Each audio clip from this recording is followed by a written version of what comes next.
முக்கிய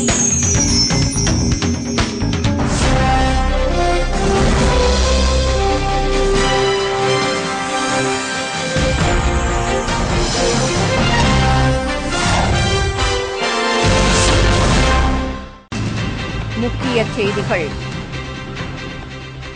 தனியார் பள்ளிகளுக்கான கல்விக் கட்டணம் நீதிபதி குழுவினர் இன்று அறிவிப்பு வெளியிட்டனர்.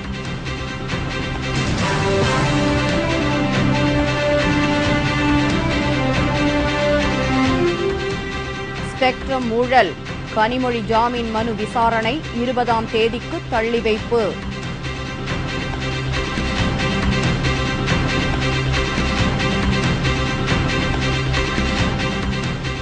சமச்சீர் கல்வி ரத்து விவகாரம் வழக்கை விரைந்து முடிக்க உச்சநீதிமன்றத்தில் தமிழக அரசு மனு.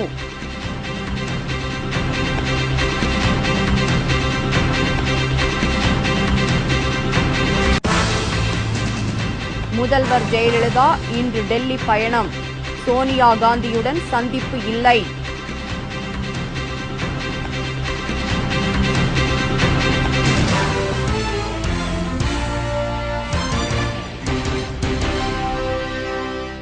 வணக்கம்.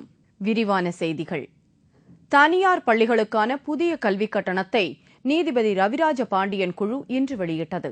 தமிழகத்தில் உள்ள தனியார் பள்ளிகளுக்கான திருத்தப்பட்ட கல்விக் கட்டணத்தை நீதிபதி ரவிராஜ பாண்டியன் தலைமையிலான குழு இன்று வெளியிடும் என்று ஏற்கனவே அறிவிக்கப்பட்டிருந்தது. அதன்படி இன்று காலை 6400 பள்ளிகளுக்கான திருத்தப்பட்ட கல்விக் கட்டண விவரத்தை நீதிபதி வெளியிட்டார். இந்த கல்விக் கட்டணம் 2010ஆம் ஆண்டு முதல் 2013ஆம் ஆண்டு வரை நடைமுறையில் இருக்கும் என்றும் நீதிபதி ரவிராஜ பாண்டியன் விளக்கம் அளித்தார். இந்த விவரங்கள் அனைத்தும் மாவட்ட கல்வி அதிகாரிகளுக்கு அனுப்பப்பட்டதாகவும் புதிய கட்டண விவரம் விரைவில் இணையதளத்தில் வெளியிடப்படும் என்றும் அதிகாரிகள் தெரிவித்தனர். தமிழக அரசின் இசைவோடு மறு கட்டண நிர்ணய ஆணை நீதியரசர் அவர்களால் இன்று அனைத்து மாவட்டங்களுக்கும் அனுப்பப்பெறுகிறது. மேலும் தனியார் பள்ளிகள் மாவட்ட கல்வி அதிகாரிகளை அணுகி விவரங்களை பெற்றுக் கொள்ளலாம் என்றும் தமிழ்நாடு அரசு அங்கீகாரம் பெற்று அனைத்து பள்ளிகளுக்கும் இந்த புதிய கல்விக் கட்டணம் பொருந்தும் என்றும் இந்த குழு தெரிவித்துள்ளது. அங்கீகாரம் பெறாத தனியார் பள்ளிகளுக்கு புதிய கல்விக் கட்டணம் பொருந்தாது என்றும் அங்கீகாரம் பெறாத தனியார் பள்ளிகளுக்கு ஏற்கனவே அறிவிக்கப்பட்ட கல்விக் கட்டணம் செல்லாது என்றும் நீதிபதி குழு தெரிவித்துள்ளது. தமிழக அரசின் அங்கீகாரத்தை பெற்ற பின்னரே இந்த கல்விக் கட்டணம் பொருந்தும் என்றும் நீதிபதி ரவிராஜ பாண்டியன் குழு தெரிவித்துள்ளது. திமுக தலைவர் கருணாநிதியின் மகள் கனிமொழியின் ஜாமீன் மனு மீதான விசாரணையை வரும் 20ஆம் தேதிக்கு உச்சநீதிமன்றம் ஒத்திவைத்துள்ளது. ஸ்பெக்ட்ரம் ஊழல் வழக்கில் கைது செய்யப்பட்டு திகார் சிறையில் அடைக்கப்பட்டுள்ள கனிமொழி மற்றும் சரத்குமார் ரெட்டி ஆகியோர் ஜாமீன் கோரி டெல்லி உயர்நீதிமன்றத்தில் தாக்கல் செய்த மனு தள்ளுபடி செய்யப்பட்டது. இதைத் தொடர்ந்து இருவரும் ஜாமீன் கோரி உச்சநீதிமன்றத்தில் மேல்முறையீடு செய்தனர். இந்த ஜாமீன் மனுக்கள் மீதான விசாரணை இன்று உச்சநீதிமன்றத்தில் நடைபெற்றது. மத்திய புலனாய்வுத்துறை தனது பதில் மனுவை வரும் 20ஆம் தேதிக்குள் தாக்கல் செய்ய வேண்டும் என்று உச்சநீதிமன்றம் உத்தரவிட்டது. கலைஞர் டிவிக்கு 214 கோடி ரூபாய் எதற்காக கொடுக்கப்பட்டது என்பது தொடர்பாக சிபிஐ தனது கருத்தை உச்சநீதிமன்றத்திற்கு அறிக்கை வாயிலாக தெரிவிக்க வேண்டும் என்று உத்தரவிடப்பட்டது. கனிமொழி மற்றும் சரத்குமாரின் ஜாமீன் மனு மீதான விசாரணை வரும் 20ஆம் தேதி மீண்டும் நடைபெறும். திகார் சிறையில் கனிமொழி, சரத்குமார், ராசா ஆகியோருக்கு அன்றாட உணவாக ரொட்டி, சப்பாத்தி வழங்கப்பட்டு வந்தது. இப்போது இவர்களுக்காக இட்லி, தோசை, சாம்பார், தேங்காய் சட்னி வழங்கப்படுகிறது. சிறையில் உள்ள வட மாநில சமையல்காரர்களுக்கு இந்த உணவுகளை தயாரிக்க ஏற்கனவே பயிற்சி அளிக்கப்பட்டது. சமச்சீர் கல்வி ரத்திற்கு சென்னை உயர்நீதிமன்றம் விடுத்த இடைக்கால தடையை எதிர்த்து உச்சநீதிமன்றத்தில் தாக்கல் செய்யப்பட்ட மேல்முறையீட்டு மனு நாளை விசாரணைக்கு ஏற்றுக்கொள்ளப்படும் என்று உச்சநீதிமன்றம் தெரிவித்துள்ளது. தமிழகத்தில் அதிமுக ஆட்சிக்கு வந்ததும் சமச்சீர் கல்வி திட்டத்தை உடனடியாக ரத்து செய்து தீர்மானம் இயற்றப்பட்டது. இதை எதிர்த்து உயர்நீதிமன்றத்தில் பொது நல வழக்கு ஒன்று தாக்கல் செய்யப்பட்டது. இதை விசாரித்த உயர்நீதிமன்றம் சமச்சீர் கல்வி திட்டத்தை ரத்து செய்த தமிழக அரசின் உத்தரவிற்கு இடைக்கால தடை விதித்தது. இதையடுத்து இந்த வழக்கு தொடர்பாக உச்சநீதிமன்றத்தில் தமிழக அரசு சார்பில் மேல்முறையீடு செய்யப்பட்டது. தமிழக அரசு இன்று தாக்கல் செய்த இந்த மனுவை ஏற்றுக்கொண்ட உச்சநீதிமன்றம் இதன் மீதான விசாரணை நாளை நடைபெறும் என்று கூறியுள்ளது. இதனிடையே நாளை மறுநாள் தமிழகத்தில் பள்ளிகள் திறக்க உள்ளதால் இந்த வழக்கை உடனடியாக எடுத்துக் கொள்ள வேண்டும் என்று தமிழக அரசு சார்பில் கோரிக்கை விடப்பட்டது. எனினும் இந்த வழக்குகள் விவரங்கள் குறித்து படிக்க இருப்பதால் நாளை விசாரணை நடைபெறும் என்று நீதிபதி சவுகான் மற்றும் சுதந்திரகுமார் ஆகியோர் அடங்கிய பெஞ்ச் தெரிவித்துள்ளது. தமிழக முதலமைச்சராக பதவியேற்ற பின் முதன்முறையாக இன்று டெல்லி செல்லும் செல்வி ஜெயலலிதாவிற்கு வரவேற்பு அளிக்க அதிமுகவினர் மிகப்பெரிய ஏற்பாடுகளை செய்துள்ளனர். இதற்காக நாடாளுமன்ற அதிமுக உறுப்பினர் தம்பிதுரை மற்றும் எம்பிக்கள் டெல்லி சென்று ஏற்பாடுகளை கவனித்தார்கள். வழக்கமாக ஜெயலலிதா டெல்லி செல்லும்போது அங்கு மௌரியா, சரட்டான் ஓட்டலில்தான் தங்குவார். ஆனால் இந்த முறை சாணக்கியபுரியில் உள்ள தமிழ்நாடு இல்லத்தில் தங்குகிறார். இன்று பிற்பகல் 3 மணி அளவில் அவர் தனி விமானத்தில் டெல்லி போய் சேர்வார். அதிமுக எம்பிக்கள் 9 பேரும், மாநிலங்களவை உறுப்பினர் 4 பேரும், மேலும் பல அதிமுகவினரும் டெல்லி விமான நிலையத்தில் அவரை வரவேற்க இருக்கிறார்கள். பூர்ண கும்ப வரவேற்பு அளிக்க சில அர்ச்சகர்களும் தயாராக உள்ளனர். முதல்வருடன் நிதி அமைச்சர் ஓ பன்னீர்செல்வம், வேளாண்மைத்துறை அமைச்சர் செங்கோட்டையன், அரசு தலைமைச் செயலாளர் தேவேந்திரநாத், சாரங்கி ஆகியோரும் செல்கிறார்கள். பிரதமரை இன்று மாலை அவர் சந்தித்து பேச இருக்கிறார். அப்போது இலங்கை தமிழர் பிரச்சினை, தமிழக மின்சார தட்டுப்பாட்டிற்கு தீர்வு காண்பது ஆகியவை குறித்து பிரதமருடன் முதல்வர் ஜெயலலிதா ஆலோசனை நடத்த இருக்கிறார். டெல்லியில் திட்டக்குழு துணைத் தலைவர் மாண்டேக் சிங் அலுவாலியாவை முதல்வர் சந்தித்து பேசுகிறார். தமிழக திட்டங்களுக்கு நிதி ஒதுக்குவது குறித்து அவர்கள் ஆலோசனை நடத்துவார்கள். காங்கிரஸ் தலைவர் சோனியா காந்தி கோடைக்கால ஓய்விற்காக வெளியூர் சென்றுவிட்டதால் அவரை செல்வி ஜெயலலிதா சந்திக்க வாய்ப்பில்லை. சோனியா காந்தி வரும் 20ஆம் தேதிதான் டெல்லி திரும்புவார். தனது நற்பெயருக்கு களங்கம் ஏற்படுத்த காங்கிரஸ் தலைவர்கள் முயற்சி செய்வதாக சமூக சேவகர் அண்ணா ஹசாரே குற்றம் சாட்டியிருக்கிறார்.